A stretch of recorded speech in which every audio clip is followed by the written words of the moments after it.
This episode is brought to you by Indeed. When your computer breaks, you don't wait for it to magically start working again. You fix the problem. So why wait to hire the people your company desperately needs? Use Indeed's sponsored jobs to hire top talent fast. And even better, you only pay for results. There's no need to wait. Speed up your hiring with a $75 sponsored job credit at Indeed.com/podcast. Terms and conditions apply. Hi, I'm Chris. And I'm Jeremy. And I'm Fergal. And we're from Movie Smash. Comic book movies are having a golden age right now with the MCU. Movies based on comics aren't necessarily a new thing, but they're a big thing. Join us every other Tuesday on Movie Smash. We explore these movies and find some hidden gems. Every other week, we revisit some of the best. And some of the worst movies based on comics or graphic novels. Was Green Lantern as bad as you remember? Heck no! Is Time Cop the most accurate time travel movie ever created? Absolutely. Was Mystery Men way ahead of its time? Should they be revisited? Should they be forgotten?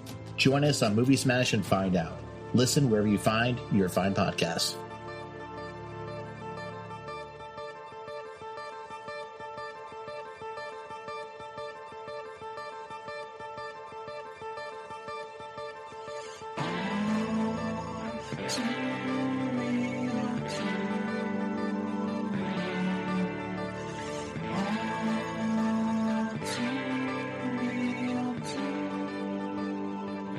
Okay, everybody, welcome to the latest episode of All Too Real 2. My name is Michael E. Cullen II, and with me, as always, is... Sesame Zelensky is in the moral right in Cardinal. Okay, Mm-hmm. that's a deep name. Mm-hmm. It's shorter than people, but... Yeah. Are we talking about, like, Wayne Zelensky from Honey, I Shrunk the Kids? Yes. Yes, that's what I'm referring to. That's what I thought. Mm-hmm. Yeah. Yes, I thought for sure you were talking about that. Yeah. Yeah. Check out our episode on Honey, We Shrunk Ourselves. Yes. It's a good one. And you'll find out how moral he is. Oh, boy. Yes. Before we get started today, I just wanted to mention that I was recently on another podcast as a guest. I was cheating on Sesame. And I was on this podcast called Pop Culture Junkie with the hosts Shauna and Olivia over there. And we talked about me, you know, because that's my favorite subject.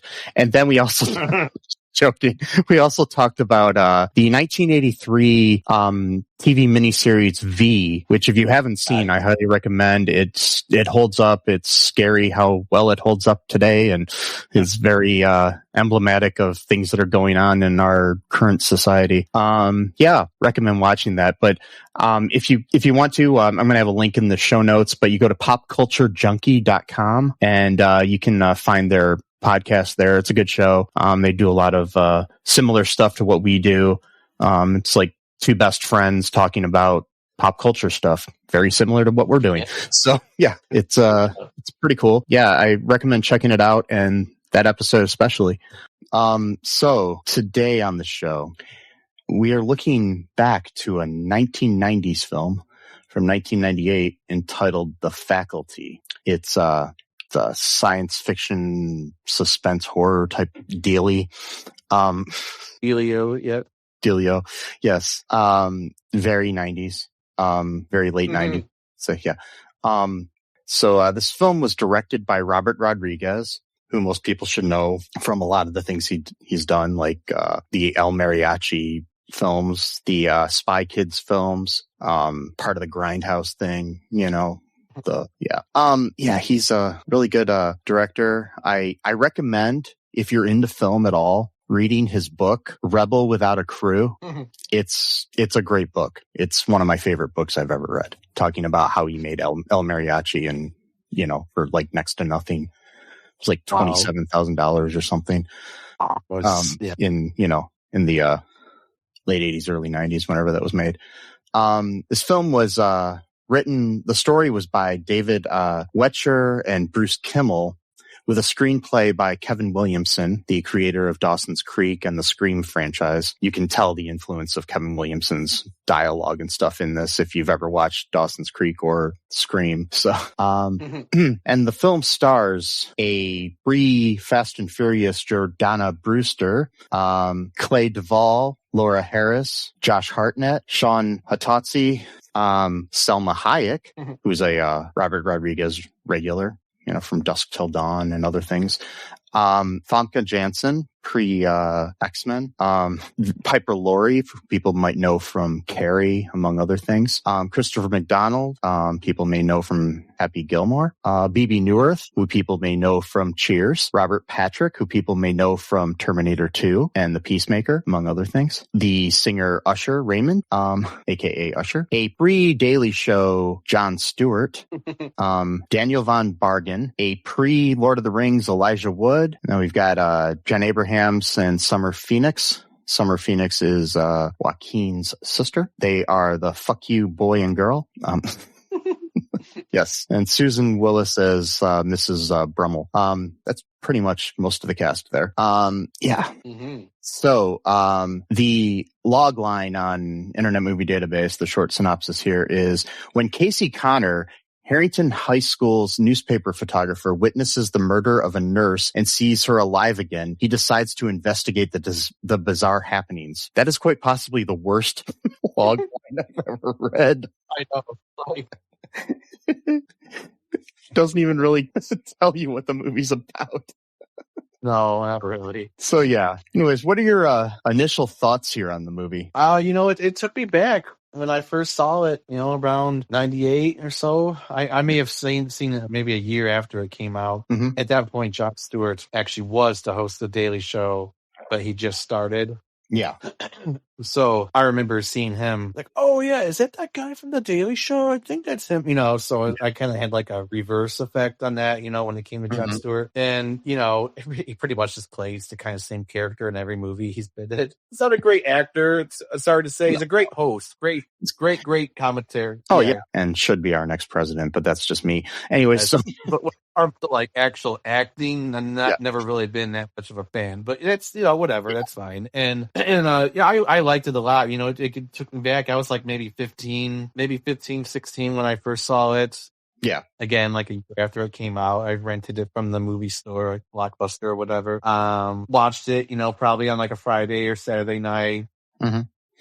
Weekend after school or something. Probably popped it in around midnight or so. I remember watching it and I was like, okay, this is kind of cool. Was never really into the horror genre that much until kind of maybe in the last year or so. So yeah, it wasn't something I would watch like all the time. Like it wasn't like a genre film for me. So the fact that I liked it a lot kind of proved how good the movie is for me, because it wasn't like I was like, oh, I want to watch this new horror movie or whatever, Yeah, so the thing is, kind of stood out for me. I don't know if I'd consider it necessarily a horror, because it's a horror sci-fi thriller. I think it's more of a thriller than anything. So but then again, so are a lot of horror movies. The whole even slasher films, they're horror, but there's like a thriller aspect to it, because like a mystery. Because in the middle of all of them, Michael Jackson starts dancing and with zombies and stuff. Right. There's a thriller aspect. I'm joking. Sorry, that was bad. No, don't worry. There's no dancing in this movie at all. Actually, yes. Unfortunately, yeah. Yeah. So after I remember watching this when it came out on video. I remember renting it and watching it with my sister and some friends of ours and stuff. So yeah. And I've seen it several times since then. Whenever it was on TV or something, I would just stop and watch it. After this, because we delayed our recording time because things were going on today, and I decided to kill time with watching another movie. And then I was just on Max, and I was like, hey, Josh Hartnett's in the movie Trap. So I watched that after this. So I watched another. Yep. I did a Josh Hartnett double feature today. Nice. All right. Yeah. Yes. I Trap is cheesy as hell, but a good movie. It's a good thriller film as well. So I highly recommend that. It's M. Night Shyamalan. So yeah. Yeah. Anyways, I liked the movie. So let's take a dive in the deep end here.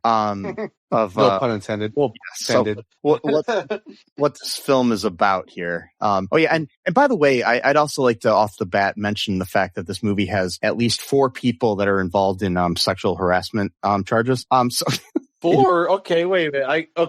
I know the one, but okay, I'd be interested in hearing. Danny Masterson has a small role in this. Yeah. Harvey Weinstein is the producer of the film.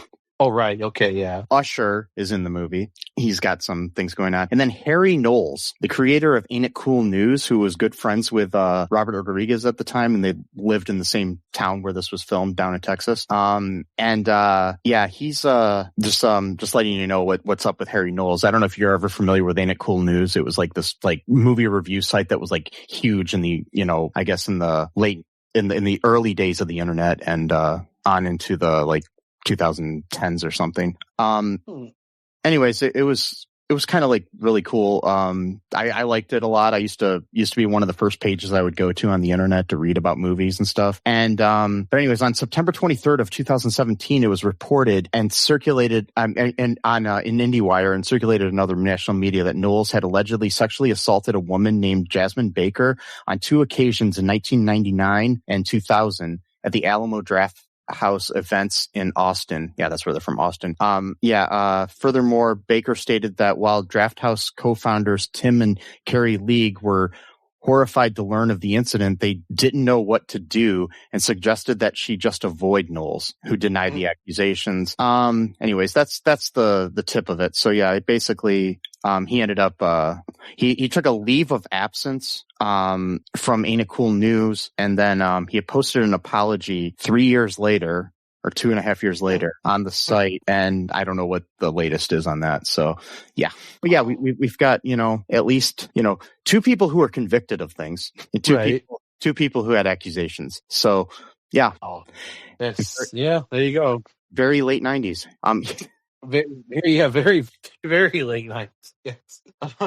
But I mean, the moment I saw Harry Knowles on screen, I was like, "Oh my god!" And then I saw Danny Masterson, and Harry Knowles. He plays one of the teachers in the movie. He's like a background sort of thing. He's a heavyset redheaded guy. Okay. In one point, he was like, Selma Hayek's character was helping him with something. She was like a nurse, like in the teacher's lounge. So yeah. Yeah, and then he's in like a couple other scenes like in the background and stuff like that. So yeah. Okay. But yeah. Yeah. But we've got good people in this movie that didn't do anything bad as far as we know. As far as we know, yes. The one good thing about Harry Knowles though is during the filming of this movie, he was friends with Peter Jackson. So he knew of upcoming auditions for a movie called Lord of the Rings movie franchise. Nice.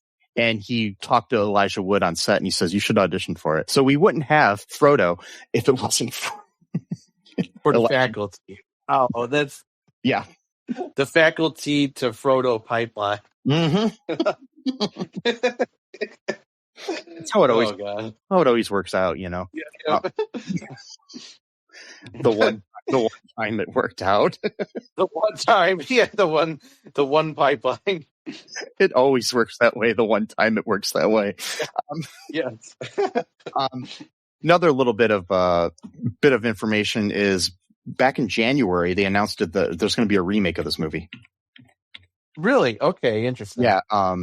That Robert Rodriguez is going to produce, and Drew Hancock is writing the script. Don't know who's directing. I'm not sure yet. Drew Hancock is known for the movie The Companion, which came out recently, I guess, or something. Yeah. So yeah. But yeah, they're going to be doing a remake. So all right, nice. Hopefully it's good. Yeah, hopefully. Don't fuck it up, guys. But if it's not, it's going to ruin my childhood, even though I saw this as an adult. But anyway. Yeah, I know. I just hate the whole like, oh, they're remaking something that I like, so it's ruining my childhood. Oh, it's just so sad. It's like, all right, grow up, go watch something else, whatever.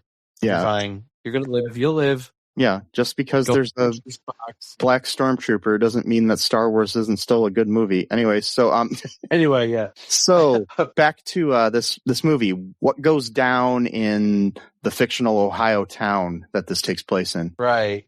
Yeah, of course it takes place in Ohio, like a lot of these movies do for some reason. Probably just because Ohio's a lot of it is small town. Yeah. That kind of thing. I mean, we live we live in different cities, but both of our cities are kind of more metropolitan, I guess you would say. A lot of Ohio was just like cornfields and shit. Like, you know what I mean? Yeah. Well, this town looked like it was kind of like, it was probably more akin to maybe my town because I live in a smaller town. So, you know, it's like, yeah, it's not metropolitan per se. It's kind of like a smaller city. It's not a town though, I guess. So, yeah. Yeah, okay. I mean, that makes sense. Yeah. And so we have our cast, you know, of like, we got the nerd kid who likes to take pictures. That's Casey, played by Elijah Wood. You've got the cheerleader / journalist character who's dating the football star. Yeah. Which again is kind of weird because we have to find. Oh, go ahead. Sorry. No, I was just saying. Yeah. Oh, so we have this weird dynamic between them where she's a cheerleader and like part of the journalism team or whatever. Yeah. And so she's allowed to have like multiple identities, right? Like she could be a cheerleader and she could be into journalism. But her boyfriend, who's the star quarterback, he wants to focus on academics. And she's like, no, it's the natural order of things. The cheerleader has to date the quarterback. It's like, well, wait a minute, bitch. You're a cheerleader and a journalist, but he can't be quarterback and an academic? Like, I mean, to be fair, though, she's balancing both of those things. So his idea was to quit football to focus on studies. Okay. Got it. And the main thing that she has, I think she'd be fine if he could balance both studies and football. But, you know. I see. Yeah. Okay. Well, all right. Then she's correct. No. So, yeah. And Sean Hatosy or Hatosy, I don't know. Hatosy. Hatosy. He plays Truffle Roan hot to go, hot to saucy. No, sorry, it's Hatosy.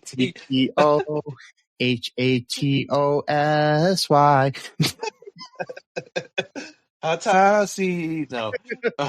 He was like stuff too. Yeah, he was kind of like the sort of like it kind of like not necessarily your big heartthrob guy, but like the kind of like guy that you would see in like a lot of things. Like what I know him most for is like Outside Providence or Alpha Dog. He's in both of those. It's also in he was also in the TV series Southland and different things. But he's I think an underrated actor.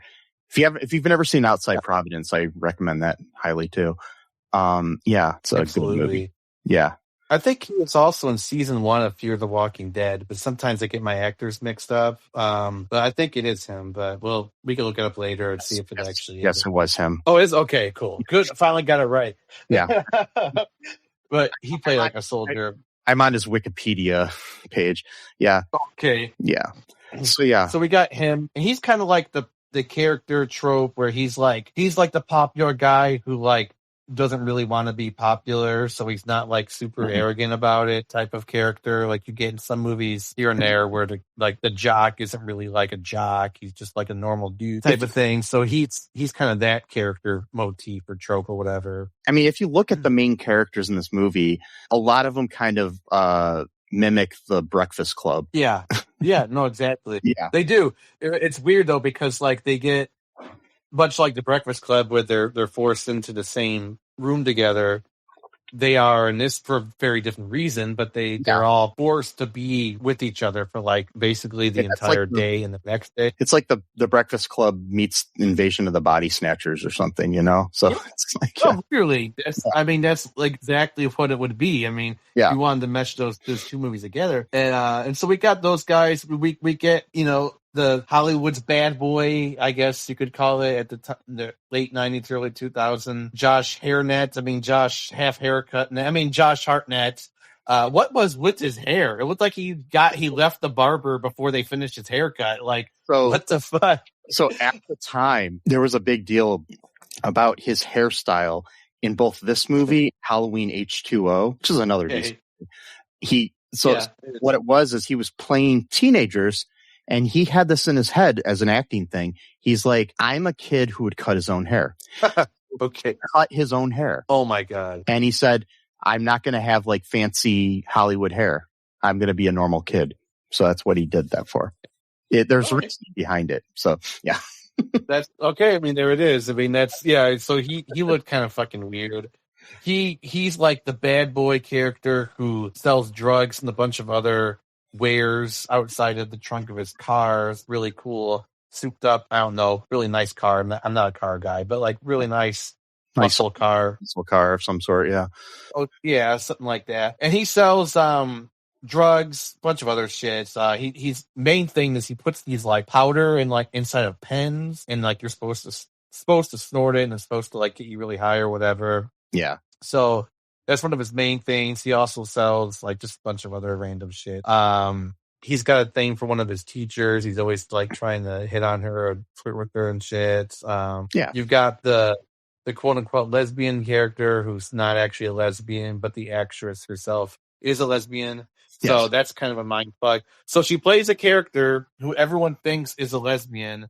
She lets them think that she's a lesbian so that they won't bother her for some reason. But her character actually is heterosexual, or at least bisexual. But then the actual actor herself is a lesbian. So it's like, write that one out. Like, well, I don't even know. I don't know if she was out at the time. It's hard to say. But at the time, not at the time she wasn't. But Clea Duvall is a really good actress. She's another one of those underrated actors in Hollywood. She's in a lot of things like Argo and Zodiac and 21 Grams and But I'm a Cheerleader, Girl Interrupted, a lot of things. She was a couple years ago. I listened to an interview of hers on WTF with Mark Maron, and I don't remember why, but it was a really good interview. I can't remember specifics, but I remember really enjoying the interview. So maybe check that out, folks, if you can. So yeah, because she was a big one in the late 90s, early 2002. I mean, just looking at her took me back. I was like, oh my God. Like, she always reminded me a little bit of the woman on the cover of the first Godsmack album, but not really, but just a little, probably from the hair maybe. Yeah. And then she was also reminds me a little bit of, was she in The Craft? I know she's not the one that you're probably thinking I'm thinking of, but was she one of the girls in The Craft or not? I don't think so. I don't think she was in that, but I don't know. Maybe she was. I don't know. Let me see. Because it's not the one that you're probably thinking I'm thinking. Yeah, you're probably thinking of Fairuza Balk, but yeah, I'm not thinking of her, but like, yeah, that's who you probably think I was thinking of. Yeah. yeah. I'm thinking of it. You think I can't do this. Wait a minute. Cause she was in American History X, Waterboy. Those movies are very interlinked. She thought the American History X, the Waterboy pipeline. So Dorothy in Return to Oz, but yeah. Okay. When she was a kid. No, she wasn't in The Craft. Okay. Well, she was in a bunch of shit that I remember at the time. She's in a lot of stuff. Yeah. Very late 90s, and then like there's this other character named Mary Beth who she acts like she's like this like small town girl, but she comes from Atlanta, which seems weird because Atlanta is like a major metropolitan city in Georgia. But she's acting like she came from like some like 2-horse town, or whatever 2-horse, whatever. She's just doing the Southern thing, from the just South. Doing Southern, yeah. And that's played by Laura Harris, who I had a huge crush on at one time. So, anyways, so with that, is it our main cast of kids here? Or did I miss someone or? Not of the main cast kids. Then we've got like I said, we got Danny Masterson, and then we got Wiley Wiggins as these two like guys that buy stuff off of Josh Hartnett's character throughout the movie, kind of like a couple stoners or something, tweakers or whatever you want to call them. Wiley Wiggins. Yeah, man. Wiley Wiggins, people may know as Mitch from one of my favorite movies of all time, Dazed and Confused. So, which was also shot in the same town as this movie. So nice.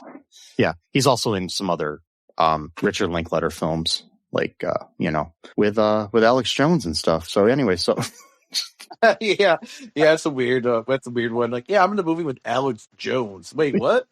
The Alex Jones, yeah, the same dude. Like, they're all down there, and in Texas back when it was cool before it became completely overrun by the likes of Joe Rogan. Austin specifically was like a big haven of like that's where all these, because that's basically the hub of Rodriguez and Linkletter, and they like work together and share actors and stuff like that, and it's just like.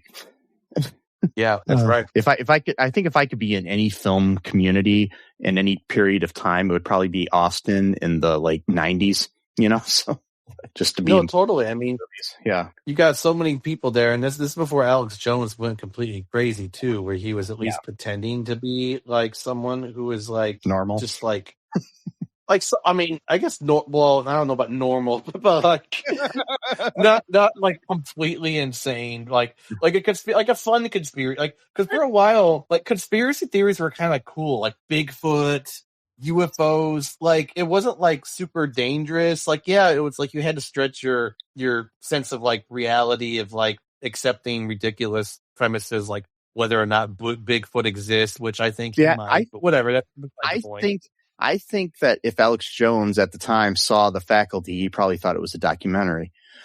Probably. He's like, wait a minute. I can't do his voice, but like they're putting, it's the water. It's turning the frogs gay and turning people into aliens. It's That's it. That's a good voice. That is, yeah. One of the few creations I can do halfway decent. So yeah. Well, that's pretty good though. I mean, that's a pretty good one.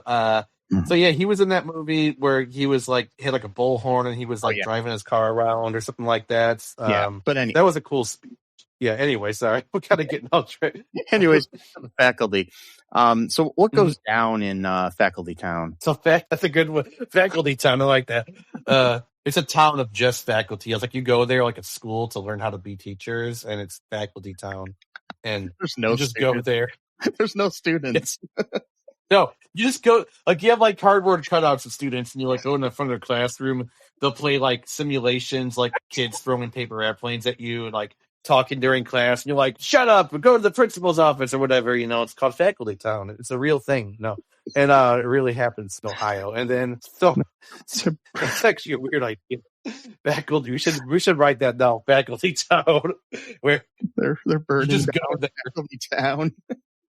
Yes. You just go there to learn how to... Anyway, so it's basically like your typical Ohio town where they're having a meeting where, of course, budget cuts are needed. And, of course, the football team's going to get all the money. And so the drama and the music club and all the other clubs are going to have to be cut back. They're mad at the principal, even though she literally does not make decisions that's above her. Like the school board makes this that she does. I mean, you can't really expect her to do anything. What you gonna do? Steal the money from the coffers and like, what I mean? Like, yes, that's but they all blame her. Yes, exactly. So they all blame her for being the messenger when she quite literally has no control over the situation at all, except for just telling the people what's going to happen. And so, she's just telling them what's going down in Faculty Town.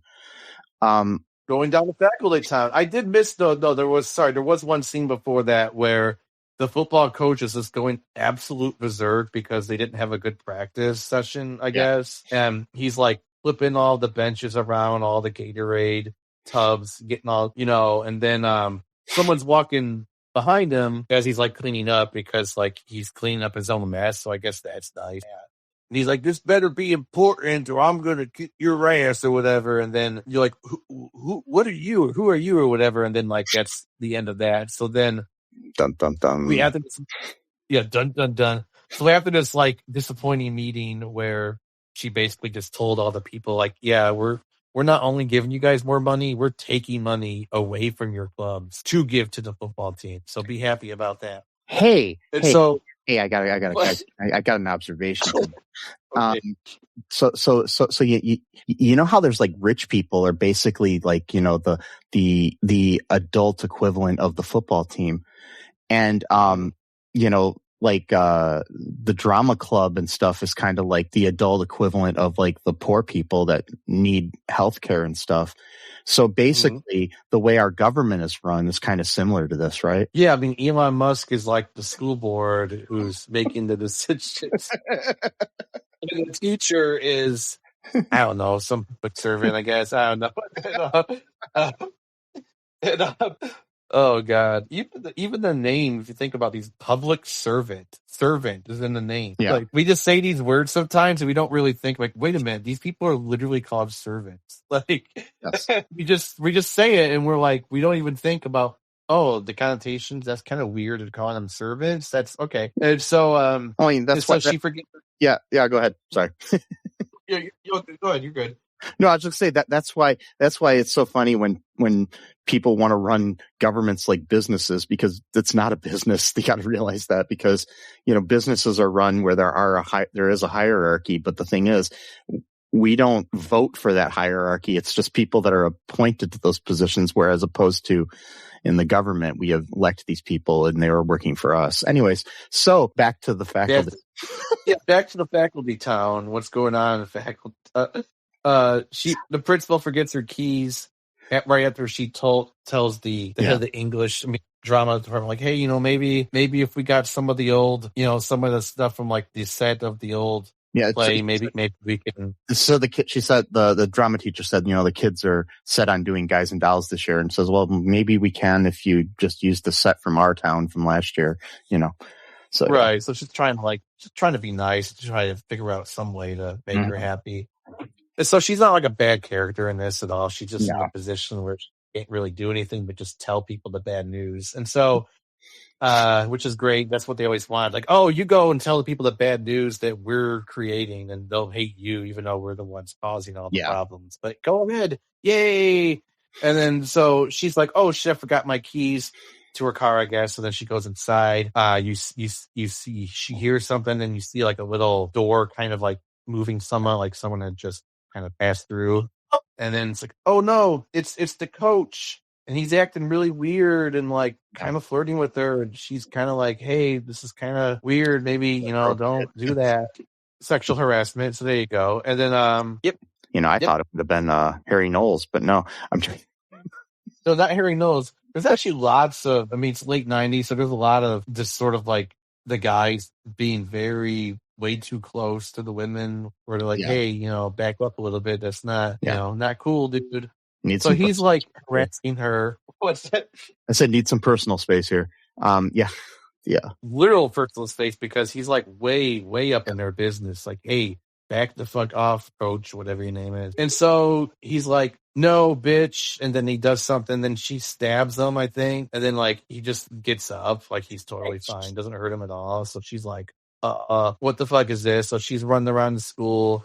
He turns on the speakers, doing like the announcements, like, you can't hide, whatever type of thing. And of course, all the doors are chain locked. And so she can't find. That's the other thing too. It's like, really? There's not one door to find out. What is it, a prison?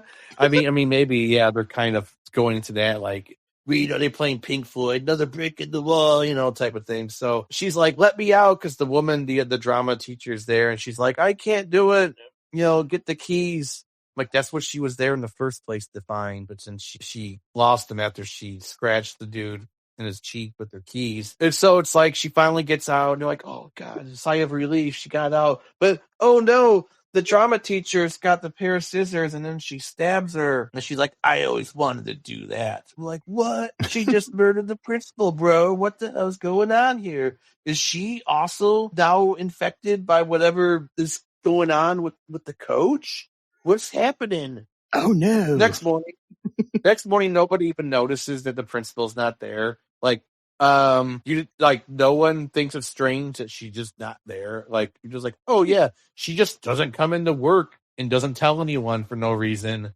And that's normal, so we don't even ask questions. She's the principal of a high school. Yep. Like, what? Like, wouldn't she at least inform the vice principal of the high school? Hey, I'm not coming into work today for whatever reason. No phone call to that person either, and that person seems strange about it.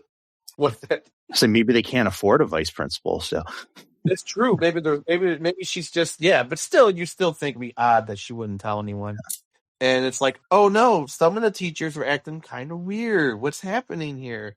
Most of them are fine, but then there's two that are just oh, that's the other thing too. So like the woman that killed the principal with the scissors, now she's like dressed completely different than like what she normally does. Yeah. And she just like looks really sinister. She's like looking at students and the people like, I'm going to murder all of you. I think Piper Laurie did a good job in this movie. She was creepy. Yeah. No, seriously. No, really. And we're like, oh no, what's going to happen now? Because there's obviously something's underfoot here. What's going on? And then, Salma Hayek. That was okay. I don't know how I got that messed up, but she got like a really bad cold. And, she said something really interesting that's basically confirms that capitalism, late stage capitalism exists in the FCU, backwards East Cinematic Universe, where she's like universe of one film. Yeah, exactly. The FCU. Yes. The remake could be part of it too. So, and just call it the faculty universe and not even call it a cinematic universe and just call it FU. And then it's called FU. Yes. Yes. Exactly. FU. And so, they go, why don't you just take the day off? And she literally goes, I want to save the sick days for when I'm actually feeling good. Like, there you go. Capitalism. She can't even have she has to use sick day as a vacation day. And so she's working while she's sick, which is terrible for both her and for everyone else, because if she can get everyone else infected with this cold or whatever she's got, the whole school's going to get it by the end of the week. But there you go. You can't have vacation time if you're a nurse or work inside the school system in any capacity, whether you're a teacher or just any other faculty member, because the faculty is not just teachers. Faculty can be a whole slew of people, not the janitors, of course. They're like their own little thing, like fuck you, you're not part of us. You just clean the school and make it clean so that people don't get sick. You're not important at all. And it's like, all right, well, fuck you, the FU universe. And it's so like, what happens now? I'm blanking on what's happening.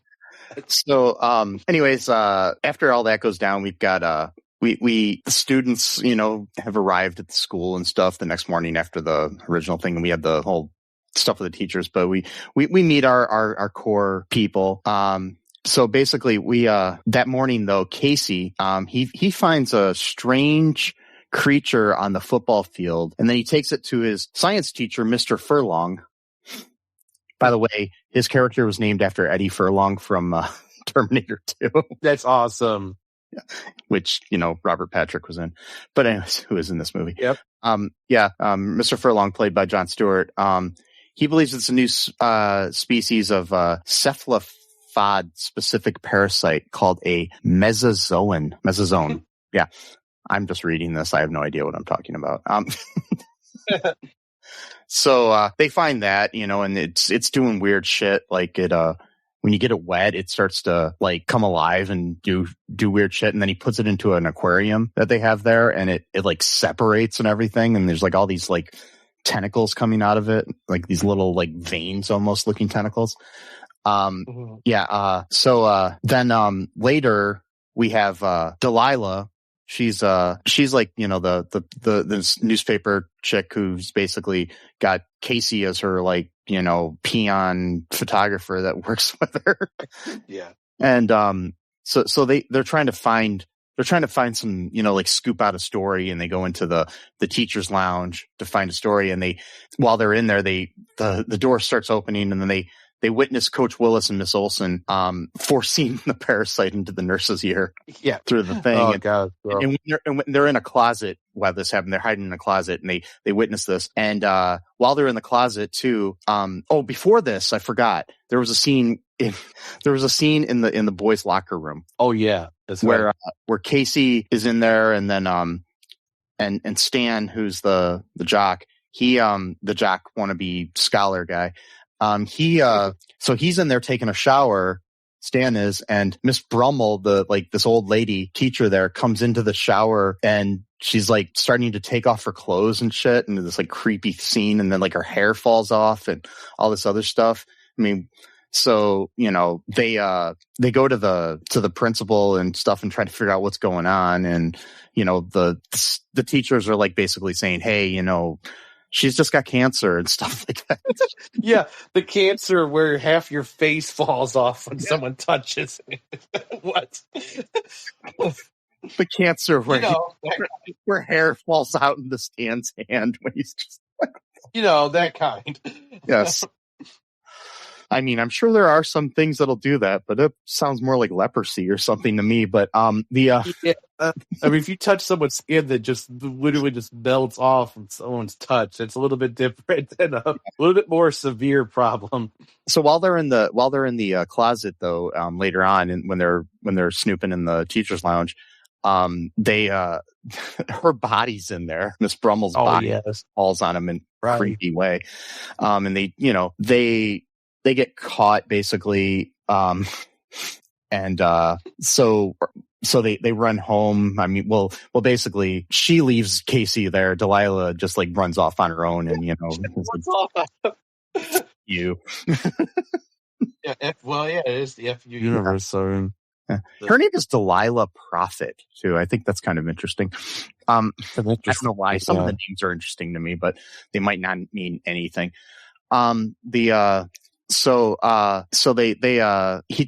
Casey tells his parents, and his parents come to the school with the cops, and of course no one's believing the kid, thinks he's on drugs or something and making this up because he's like, there's like aliens in the I know, he's just saying all this like, wait, what? Like they stuck something in the nurse's ear, and Mrs. Brummel. Yeah, how do you and then they of course cleaned everything up before this happened, and they put a resuscitation Annie doll in the closet to make it seem like that was what they thought was Miss Brummel. Yeah, because that's so close looking. Yeah. Sure. Okay. With Casey, okay, I can understand them saying that because he's like the nerd, but like the head cheerleader is also saying that shit too. So it's like, why would she have any incentive talking about aliens and shit? Like, you know what I mean? Like, I know. So then the next day, Casey tells Delilah, and then Stan and Stokely what he believes too, that the teachers are being controlled by aliens. So then, at this time, Mary Beth and Zeke are in the other room, together, and, overhear their conversation through these vents that are very, acoustically tuned right. So you can hear everything from one classroom to the other, which sounds like a really bad way to build the school, because if you have some students in the one room and then a teacher in the other room, again, that just doesn't make any sense to me. I'm sorry. Of all the things in this movie that bothered me the most. Yeah. You could hear a full-blown conversation without any muffled sounds. And by the way, too, Mary... Oh, go ahead, sorry. Say, if this is how the school's built, you could have, like, you're trying to listen to your teacher teach you math, but you're hearing, like, a history professor in the other room talking. It just doesn't make any sense to me. It doesn't make any sense at all. It's plot armor. That's all it is. It's played out plot armor. But, like, so, like, Mary Beth all the while is making friends or trying to make friends with all of these people that are our main cast. And the reason why Zeke has her in there is because he's stealing lab equipment and materials to make his drugs. And he wants her there to make it seem like they're going to be making out if anyone that comes in or not. Just wants to believe they're sneaking off to kiss or whatever. Yeah. And I just want to point that out really quick that all the while this is going on, Mary Beth is like, she's making friends with all of our main cast members. Like, it's interesting why she's doing that. Anyway, yes, the new girl in town. The new girl in town. Okay, sorry. Anyways, so basically, they overhear them in the next room talking about things, and this is actually Furlong's classroom. And they're talking about the theory about there might be aliens, and then Zeke and Mary Beth come in and they're like making fun of them for it. They're like, yeah, that's stupid, and then Mr. Furlong comes in and he attempts to infect them because they notice that the water and the little creature doodaddies are missing from the aquarium. So And Zeke ends up, fighting. The one thing I thought was really cool is that Mr. Furlong's starting to fight them and stuff, and because he's he's infected, and I really thought it was cool when Zeke took the paper cutter handle off. He ripped it off of the paper cutter and started using it as a sword. I thought that was really cool. But it is really cool. Yeah, he chops off Furlong's fingers. That's a new dish at the local restaurant. It's called Furlong's Fingers.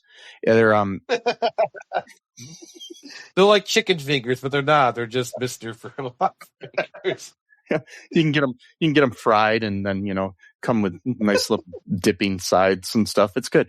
It's kind of messed up because they figured out a way to regrow his fingers. They just cut it off every day, so it's constantly getting his fingers cut off. He just sits there in the kitchen with his hand on a table, and the chef just keeps. I mean, they pay him and stuff. They pay him, but he has to sit there for 8 hours. Yeah, hey, it's a job. It's a decent job. It's a job. I think he's better than being a science teacher at a high school. That's exactly it is. Having your fingers cut off constantly in the kitchen. So he cuts off his fingers, and then they start fighting, and he stabs him in the eye with one of his drug pens, which is a new product by Bic. Anyway, so yeah. Bic pens come out with drug pens. Yeah, the thing is, the whole keeping drugs inside that thing totally reminded me. I probably talked about this on the podcast before, but I had a friend in high school who sold weed all the time. And he, there were these, they weren't Crayola markers. They were these cheap off-brand markers that you could take the tops off. They would screw off, and you could take the ink from the inside out of them, these markers. And he would roll up joints and put them inside there. And that's how he would get them to people. That's awesome. And, the reason I know this, I don't know if he ever got caught. He got caught by me, but I didn't see anything. But one day, because I never kept a lock on my locker because I didn't keep anything in there I gave a shit about. And one day there's this mysterious package of markers in my locker. I picked it up, and it has this very, very cannabis smelling sort of thing. Anyway, so he used your locker as his to hide him one time, and I was just and I looked at him, and I pulled him out, and we were at the locker, and he was next, the locker next to mine, or one or two down. And hey, dude, what's this? I'm not going to mention his name because I don't want to. I may have, and if I talked about it in the past, but I was he saw me pull them out, and I was like, what are these? And he's just oh man, those are mine. I'm sorry, I put them in there by mistake. And I was yeah, right. I was dude, what are you doing? And he showed me. He's opened it up, and he's there's joints in there. And I'm oh, okay. He's don't say anything, dude. Oh. No, I won't say anything because I didn't care. So on purpose, just in case someone would get caught, to be you that got caught. Probably. I'm just dude. They stand yeah. I was just dude, don't put him in there again. That's all. But yeah. But anyways, he takes his drug pen, and he sticks it in Furlong's eye, basically killing him because he starts bubbling up with looks like baking soda coming out of him. But yeah. What it looked like. Zeke takes the other 5 people to his house. They escaped through the school because everybody's looking at them weird. And they saved the specimen from Furlong of one of the little creature thingy madoobies. One of those things. Thingamadoobies. Yeah, that's the technical term. Yeah, it is. They take it there, and then they infect his little pet rat that he has, or something, or mouse, or whatever it is. I can never tell the difference between a mouse and a rat half the time. I think rats are bigger, so I think it was a rat. So yeah, I think it is. Yeah, it's bigger. Yeah, Chuck E. Cheese is a rat, and Mickey Mouse is a mouse. Yeah. So he does an experiment on this thing, and he has the thing basically, he puts water on it, and it attacks and goes inside the ear of the mouse. Inside the ear of the mouse. That's a deep poem. Yeah. I like that. Yeah. Inside the ear of the mouse. And then they realize that that it basically like sucks all the like liquid out of people and mice and rats or whatever. And so they figure out that the reason that the drug killed Furlong is because it's got a lot of caffeine pills in it, and caffeine's a diuretic, so it was taking out the water. I don't know if it would act that fast, but whatever. Yeah, I know. Yeah, I know. Well, he did stab him in the eye, so maybe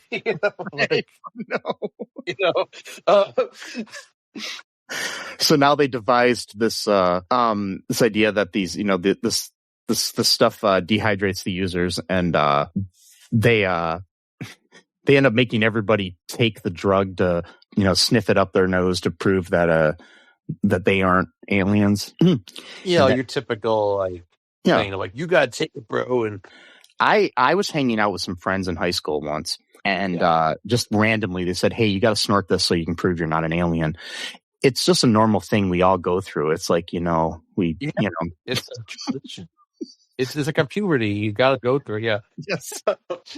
They all do this, but then it's end up revealed that Delilah is infected, and so she destroys Zeke's. He's got this big drug lab, and most of his drug supply before she escapes. She destroys all that, and then this one teacher is just waiting outside in the driver's ed car for her. Yeah, what was that all about? I don't know. My thing is just, why didn't the two of them go in there and try to infect the kids? Yeah, I don't understand it. I don't know. I don't get it. I don't know. Because there's lots of weird things in this movie like that, though. If you knew where they were, there's plenty of, because that's the other thing that everybody thinks is weird. The school nurse, after she was infected, is having all the kids come to the nurse's room to get their ears looked at or something. So, and basically, which is infecting all shit in their ears. Yeah. And no one sounds weird that every single kid in school has to have an ear exam on the same day. Why? Without any reason for needing one? What? Why didn't you just say there was a lice outbreak and you were checking for lice? Because that would be more. Yeah, or something. That would make more sense. Yeah, and plus too, Casey's dad, it looked like he had become one. So why didn't he infect his son in his sleep or something you know what I mean? It doesn't make much sense either. But whatever. It's a plot miss or whatever. It doesn't matter. Yes, it's, film convenience. So what happens next? So Mary Beth and Delilah, they basically take it at the same time as a challenge, because they're both both kind of feel like they're jealous of each other in some weird way. So Delilah gets infected. She does a rampage, like you said. Zeke apparently is very smart when it comes to chemistry, even though he seems like he's kind of I don't care about school, bro. We don't want those type of guys, but he's actually very good at. I kind of want to know what he made his drug out. I mean, I'm not going to make it myself, but so it's part caffeine pills. So don't worry, I'm not going to try. I have no nuts about chemistry. All he says is other household stuff. Yeah, so we have no idea. That could mean literally anything. It could mean bleach, chlorine, Mr. Clean. I mean, it could be so many different things. I mean, and it could be household things. It doesn't necessarily mean it's even chemicals too. It's just true. I put macaroni and cheese in there. What the hell is? Yeah. And so, the caffeine pills are the base of it, and then everything else is thrown in. But I mean, that's where he's been making all of his drugs in this makeshift lab. And his parents are always gone. They must be rich, because they're always off in Europe and all these other countries. I don't know what to just vacationing without taking him. I don't know exactly what that happens. They never really said. That happens a lot in movies we watch, in just one of the guys and stuff like that. That happens. It's just you're right. It's we're just conveniently going on a vacation. See you in a month, kids. Here, we gave you $20 for pizza. Good luck. We conveniently wrote the parents out so we didn't have to cast two actors. Hey, yeah. Isn't that awesome? And that just explains why they live in a house, don't have jobs, don't have to pay for anything. Yeah. And they're kids, so it's great. So they're off traipsing around Europe or whatever, and he's off making drugs in this garage lab, and the the cops are kind of driving by doing a little stakeout, like, what's going on here? And they go to school the next day, and sexual abuser Danny Masterson comes up and he wants to buy more drugs. So like, he's like, I want more drugs, bro. This stuff's great. And he's like, okay, sure, I'll give you the rest. And he's like, no, I want all of it. And he's like, no, probably not. But it was all ruse. It was all ruse because now the teacher that he has a crush on now has proof that he's been selling drugs. And so now she's dressed all hot and shit though. Like before she was kind of like, you're like, no, she's all that type of thing where she's like dressed all like, oh, little old me. She wore glasses, so she was ugly. Exactly. That's what they always do. She wore glasses and she was all like nervous, and now she's dressed all hot and she's like pushing him around, like she's really assertive now. And he's kind of like liking it, but also really confused at the same time. He's like, what the fuck's happening? It's like, I dreamed of this moment in my every day for the past 4 years. I have no idea what's going on. So I'm kind of scared at the same time as being horny. I don't know. These feelings are so confusing. And then, so that's what's going on in his head. In my camp, that's what's happening. And she's like, fuck you. You better take this shit off. Don't sell drugs anymore. I'm going to call the cops on you, whatever type of thing. Yeah. And it's like, but like we figured out, wait a minute. Oh, I understand. Because Danny Masterson wanted to take all the drugs from him because they figured out that the drug pens is what kills them. So, if you take them away from them, and Delilah destroyed the lab, which means he can't make anymore. So, how do we kill these things now? We don't have many drug pens left. Danny Masterson figured it out, before in between sexually assaulting people, he was coming up with this scheme and as well. There's no scene in the world besides that, I guess. No, fair. I mean, or any other kind of erotic or anything. Nope. I saw at this point pretty much. What's that? At the school, I saw several Pepsi machines. So I'm just saying. Yeah, of course, you got to have the sponsors. Yes. I'm just saying there's caffeine in Pepsi. Yeah, apparently, I don't know. Yeah, well, it's not just caffeine. It's the other shit, that the household stuff that is never explained what it is. What does stuff mean? It could be like a thread from your sweater that's put into the stuff. That stuff, I mean, it's household. And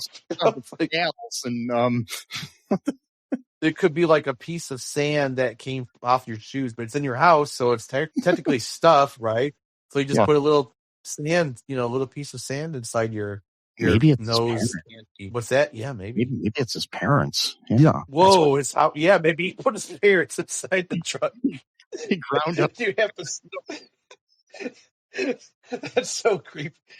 But that's perfect though, because that's the way you can't find the bodies because it goes up everyone's nose.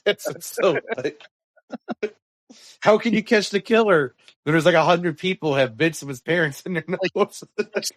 Odd. Instead of selling like meat pies, you're just selling parrot drugs, parrot pies. I don't know.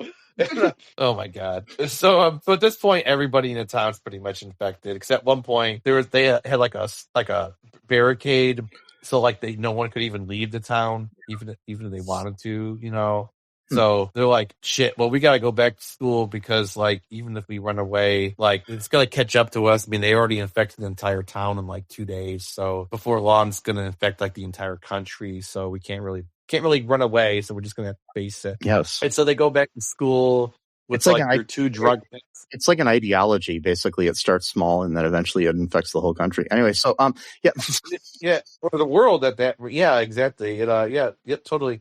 And which is interesting though, because at one point during the class, they're reading Animal Farm, I think, talking about like the collective and like what's good for the state and that's individuals have the layered. Yeah. It's kind of layered. Yeah. The I always think it's funny too that there's a line in there where they're talking about how about invasion of the body snatchers and stuff, and it's like, well, that's in the fiction section, and then somebody says, so is Schindler's List. Whoa. Wow. Well, is it? I thought that was based off a real story, wasn't it? Was it? Is. So I didn't understand that line at all. But so I think what this movie now is Holocaust denial of this movie.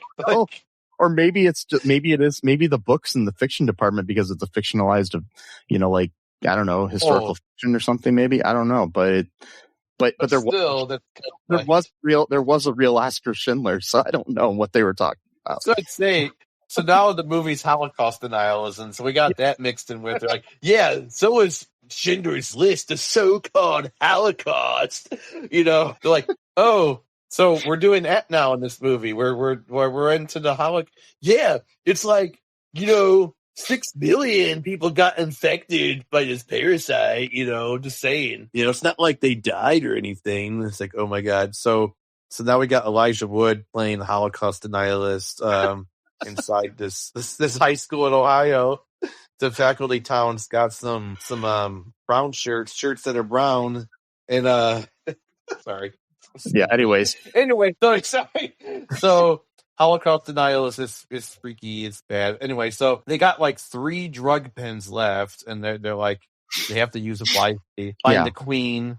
Because they figure out that Stokely, who's kind of into the sci-fi stuff and everything, she's the one that speculates that killing an alien queen will revert everybody to normal. I just think it's funny that she's just speculating this. There's like no rhyme or reason to believe that this will actually happen. There's no proof whatsoever. And they're like, okay. Just science fiction books, the movies. I mean, yeah. I guess that's all they got to go off of, though. There's nothing else they can. I mean, partially, we do have things in nature like the queen bee and stuff like that. That if you kill the queen bee, another bee has to replace her, or if it doesn't, then the rest of the hive will die. So it's just, but they die because with lack of guidance or whatever. Mm-hmm. Whereas.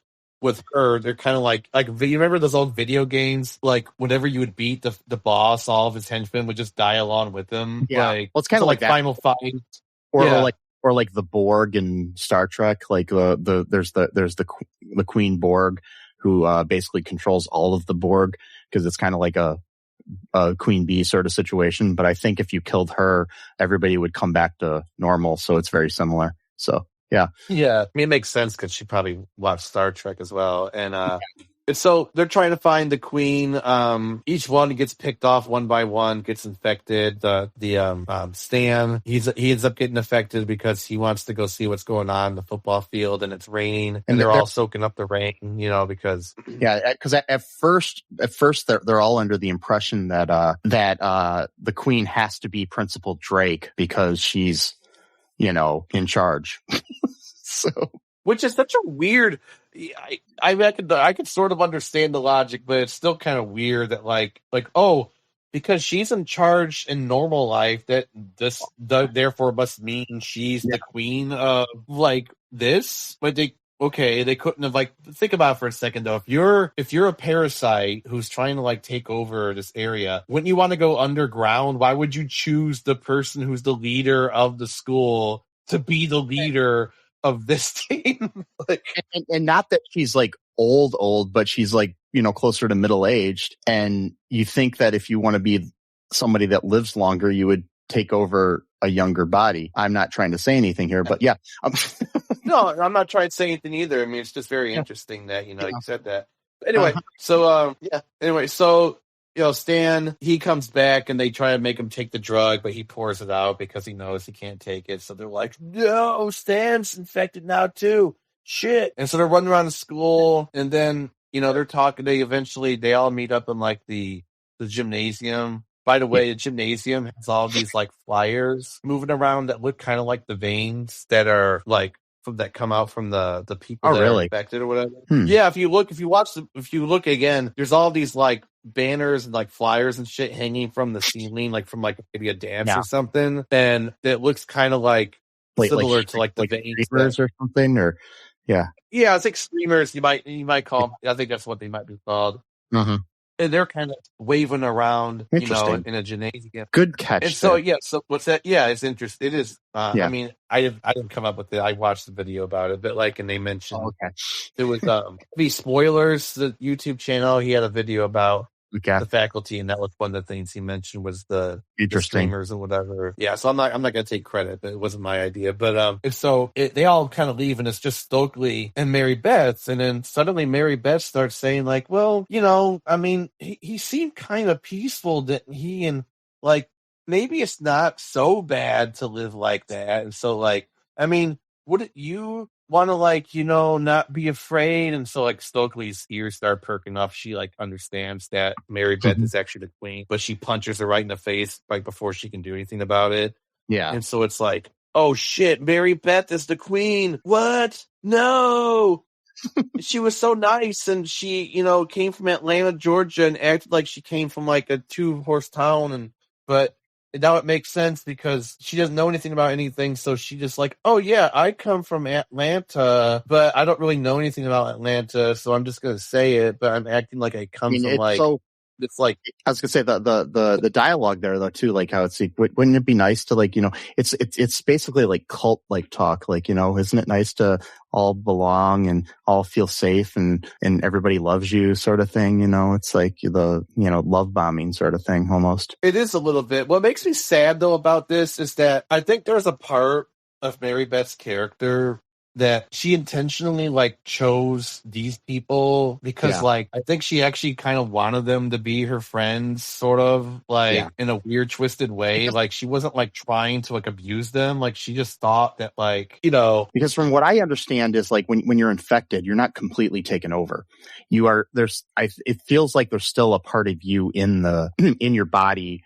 It's like you're being kind of controlled, but there's still like a little bit of Mary Beth in you. There's a little bit of Stan in you or whatever, So yeah, it's just. Because like nice, it's making you a quote unquote better version or more content version of yourself. It's kind of like complacency in the world, like where people just want you to like just accept the world as it is and be complacent and don't try to be. It's the like it's like the Barney Stinson thing where he's got like the penguins on the wall or something that it's like where it's something about like fitting in, like, all, like, I can't remember what it said, but it's something like, what is it? I don't know, but basically saying that, when you fit in, it's better than standing out, Right. So, it's like, wait a minute, really? It's like, something you would see like the Soviet Union or something like, posters like, don't be an individual, don't, be like everyone else. So it's like, I kind of feel sad for her a little bit because like, I do think that like that's the reason why she chose not because like they were vulnerable, but because she herself was vulnerable. But she mentioned how she came, like her whole family, her whole land got dried out or something like that, and so she had to move. Yeah, like, I'm just wondering like where she got the body of Mary Beth to infect, and like if that was like just a real person that moved there from Atlanta that was coming to school there, and if what happened to her after all this, she just died. No, exactly. Well, she might have been the first victim. I mean, she would have to be the first victim, right? And then, right. So I don't know exactly how that would. Wait, like that wouldn't make. Because like everybody else kind of survived. Even we found out later, like even Furlong, he just was wearing an eye patch. But that's right. Plus, no fingers though either, probably because his fingers won't regrow. He did have like like a cast on his hand or something too. So yeah. Well, they may have regrown though because that one the teacher. Well, I forgot what Zeke had the teacher in this car, the one that was like flirting with them, like because she wanted to kill him. Mm-hmm. He crashed into a school bus with the seatbelt on, so that's important to use your seatbelts. And then she crashed through and her head fell off, but then it just like reattached itself to her body. So maybe that's what happened. The CGI there. The CGI there was probably great for its time, but it looks so weird now. You've got this like I know. Her head with like these like octopus legs kind of coming out of it walking around. It's just she just kind of stared at him, and even Zeke's just like he's like, fuck this, I'm not even gonna try to kill her again. Just runs away.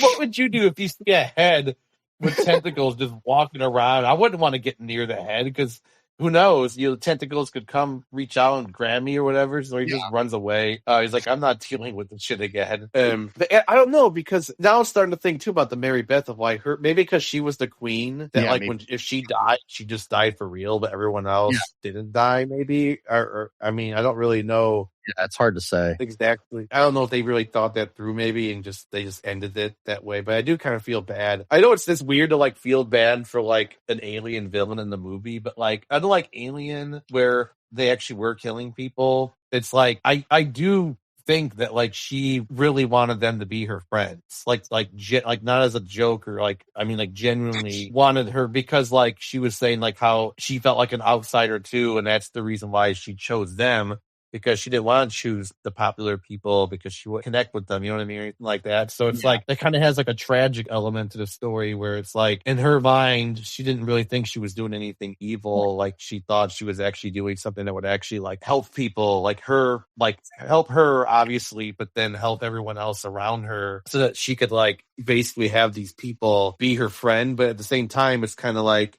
that whole aspect though of like, if you really care about someone, you would set them free, you wouldn't control them type of thing. So it's like her version of friendship was like, oh, I'm going to infect you with part of myself, you know? You know what I mean? So it's like, I don't know. It's hard to say. It is. But yeah, then so what happens now? We got basically Casey saves the day. Yep. Yeah, we have a random scene where Mary Beth's walking around naked after she was in a pool. Yep. Yeah. Got Hydra, you know? Yeah. And basically Zeke gets knocked out, and then Casey ends up saving the day. He finds all of the drug pills, pens. I mean, and he's like being chased underneath these bleachers that are that he figures out that there's like a mechanical thing that puts them into the wall, and he's like, and they're like folding into the wall as he's being chased by the big queen. And not like a gay guy, but like. Not like a heavy set gay guy, not like a big queen like that, but like a, big alien queen. Yes. Sorry. Now I'm just like imagining like a movie scene or something like that where it's like a character from like a movie, like just running towards some. This movie would be completely different if instead of aliens, it was just like the aliens were like homosexuals. But anyway, so a gay guy from like Modern Family or it's like chasing you or something like that. Yeah. Like, I just want to be your friend. He's like, no. So anyways, he gets chased under there, and he ends up basically trapping the queen in the bleachers, and he shoves the pens in her eye, and then she dies, and then everybody else. I mean, because Stokely was infected as well, and caged up in the locker room, because locker rooms all have cages. Of course they do. Why wouldn't they? I think Zeke and Casey were the only two people, I think, right, who were infected. Infected, yeah. But he got beat up. Zeke got beat up pretty bad, though. Yeah, he was kind of passed out, and then so basically he ends up letting her out, and then we cut to like a month later, and everything's returned to normal. Stan and Stokely, who for some reason, which I didn't get, has shed her goth girl image, as this says on Wikipedia. Like she looked better as a goth than she did as. It's like it's remember that part. Yeah. At the end, she's kissing. She like kisses Stan. They're sitting outside of the football field. They're watching the football players play. Like now, Zeke's has taken basically Zeke's taken Stan's place on the football team, but and his Miss Burke like is watching him practice, like, in a creepy way where your teacher's watching you practice, like, okay. But yep. But yeah. Yep. But no, she's not, she's like, it's just like what's her face in the Breakfast Club. They do that like makeover on her and make her look quote unquote normal and take away her like individuality. And that's what I feel like happened here too. And I just think that's the wrong message to send at the end of this movie. That's the one thing that kind of bothered me, because the cool thing about Stokely was that she was herself. And yeah. True, but maybe they did it on purpose because it was like the Breakfast Club, like a nod almost, maybe. That's what I'm wondering, but it's like that was like the worst part of the Breakfast Club. That's the main reason I don't like that movie. Is because of the message there. Yeah. There's a lot of things about that movie, but there's a lot of things about the movie that are very problematic nowadays. I mean, even back then they were, but I know. I remember one day in the break room at work, this lady that doesn't work there anymore, they were talking about the Breakfast Club and stuff like that, and I said, "Yeah, everybody's going to hate me here, but I don't like that movie." And they all looked at me like, "How do you not like the Breakfast Club?" And I'm like, "It's not well written. It's probably one of John Hughes's worst written films."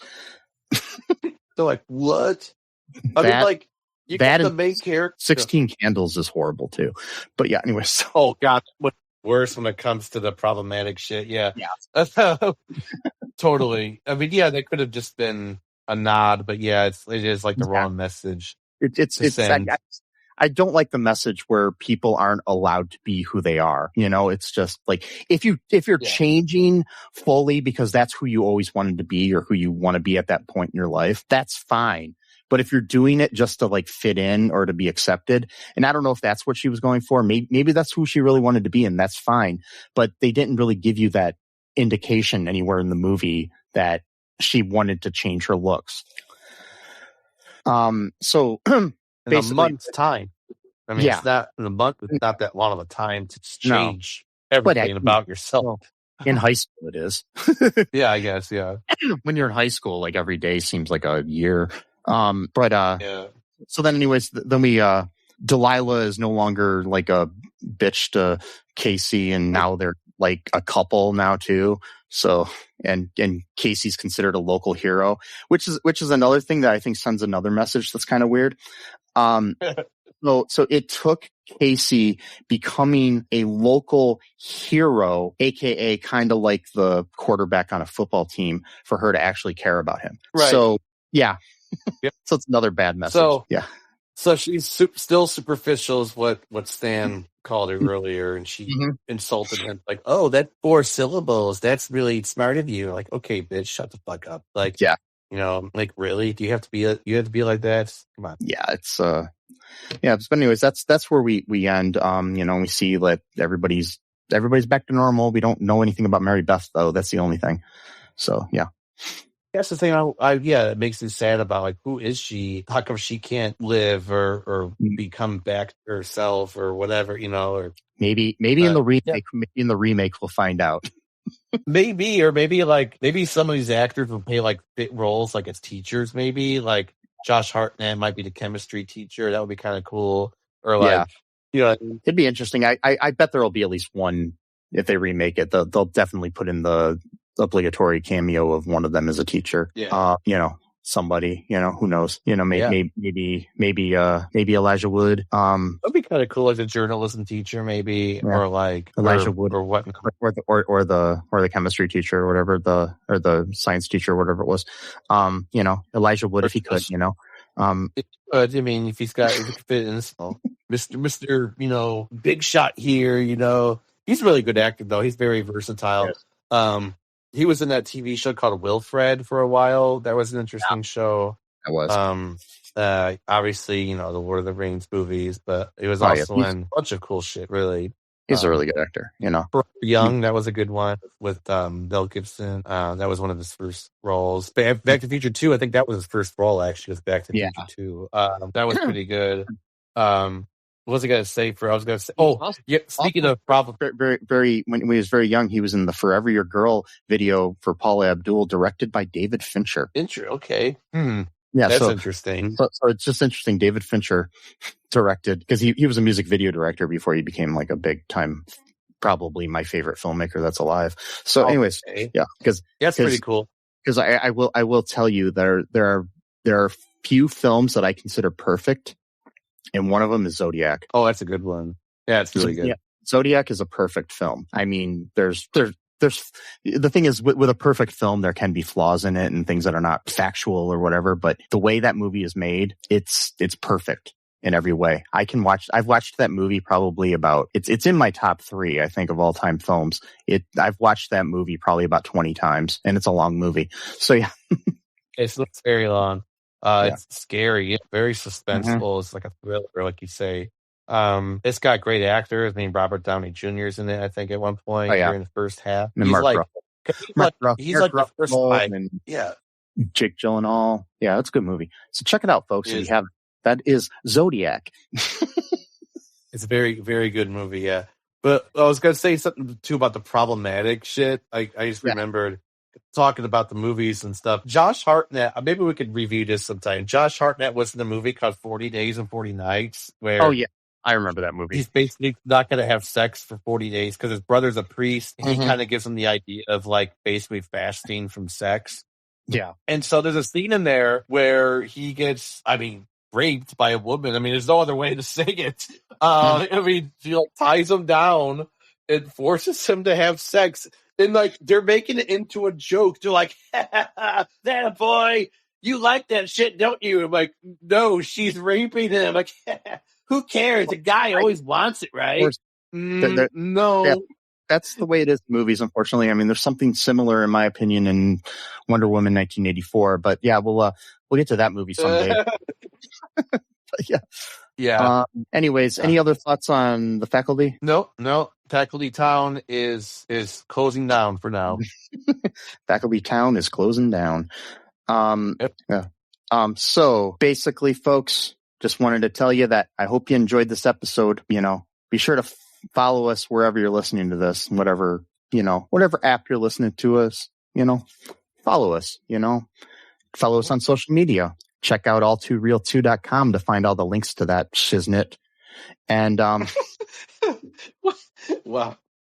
And, it's good times, folks. And, we've got a TeePublic, links to that on there, and a Patreon. Yep. And I just wanted to say my favorite, maybe problematic line in the whole movie Faculty was "fuck you, tit bags." So I just Stokely says that to Delilah. Oh, that's right. Yeah, because they kind of have like a competition thing with each other. Yeah. Mm-hmm. And I just thought it was funny, but I just didn't expect it. I was just like, wait, what did she just say? I had to rewind it. And I was like, she just said, "fuck you, tit bags." I know. Terrible. Anyways, folks, just, do it up. Check all the social medias and everything. Share the show with folks if you can. Check out our YouTube. You can listen to the show there too, if that's easier for you. But just remember until next time that I love you. Fuck you, tit bags. Sesame loves you. Yeah. Yep. Black Lives Matter. No one is illegal. Fuck the robber barons taking over this country. Trans lives and trans rights are human lives and human rights. Free Palestine and Ukraine. And Ukraine. Zelensky is a hero. Yes. Even though I have some problems with him, but he is kind of a Zionist. But anyway, so hey, you gotta take the wins you can. Here. But compared to some people. Anyway, so we'll see what happens by the time this episode comes out. Yeah. We might be in World War III for all we know. Yeah. If this episode comes out. If it comes out. Yes. Just the important thing here, folks, that kind of ties into what I was saying earlier. A message I've always said to people since I was in high school: be different, be yourself. And until next time, bye-bye. Thanks for listening to All Too Real 2 podcast, a Cullen Park production. Produced and edited by Michael E. Cullen II. Music by Matthew Hawes. Subscribe and share the show. Visit us at cullenpark.com.